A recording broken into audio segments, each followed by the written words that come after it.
మంచితనానికి రోజులు లేవు అంటాడు రాజు, మంచితనానికి రోజులు లేదంటాడు మా ప్రసాద్, మంచితనానికి రోజులు లేదంటాడు మా వల్లి యాకోబు. ఇస్సాక్ అంటాడు మంచితనానికి రోజులు లేదండి. నో, దేవుని మనసుకి అది విరుద్ధమైన ఆలోచన.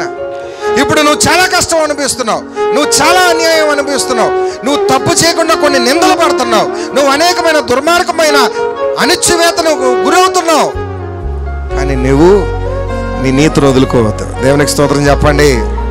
నీ నీతిని వదులుకోవద్దు, నీ మంచితనాన్ని వదులుకోవద్దు, నీ హృదయ శుద్ధిని వదులుకోవద్దు. వ్యసనం వచ్చినప్పుడు ఏమొస్తుంది? విరక్తి వస్తుంది. నేను దీన్ని వెంటనే ఖండించిన ఎప్పుడు, ఎందుకంటే బాధతో ఉండేవాడు బాధ చెప్పని, ఆ బాధ అంతా కక్కేసిన తర్వాత స్థిమితం అవుతావు కదా. వాక్యం ద్వారా చెప్దామని ఆగా 2-3 రోజులు. వాక్యమే మనల్ని బలపరుస్తుంది. దేవునికి స్తోత్రం చెప్పండి. వాక్యం మనల్ని ధైర్యపరుస్తుంది, మనకి నిరీక్షణ కలిగిస్తుంది, ధైర్యం ఇచ్చి మరొక 2 అడుగులు వేయడానికి పరిగెత్తిస్తుంది. మనకు అప్పుడప్పుడు అనిపిస్తుంది పోరాడటానికి ఓపిక లేదండి, ఇంకా శక్తి లేదండి, పోరాడదామన్నా ఓపిక లేదండి, మంచితనాన్ని వదిలేస్తున్నానండి, మంచితనానికి తావు లేదండి. నో, ఏ నీతిమంతుడు ప్రభువుని నమ్ముకున్న విశ్వాసి జారిపోకూడదు. లోకంలో ఉన్న చెడ్డవారిని చూసి మత్సరపడకండి, బాధపడకండి, విరక్తి చెందకండి. నువ్వు ఎన్నిసార్లు పడిపోయినా మరలా లెగుస్తావు. దేవునికి స్తోత్రం చెప్పు.